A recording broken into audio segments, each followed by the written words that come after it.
Assalamu alaikum friends, my name is Amir and you're watching Ilmi Hub YouTube channel.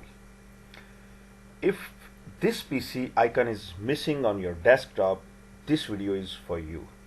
Today, in this short video, I will tell you how you can see this PC icon on your desktop. So let's come to the video. Come to search windows, search bar, write this PC on it.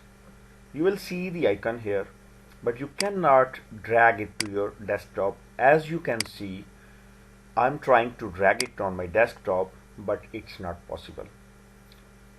So right click on it, pin to start, and come to the start button. Click on it. Now you will see this PC icon here. Click on it and drag to your desktop. Now as you can see, this PC icon is on my desktop. If you find this video helpful, please like it, and if you want to get notifications of my other videos, please subscribe my channel. Thank you for watching.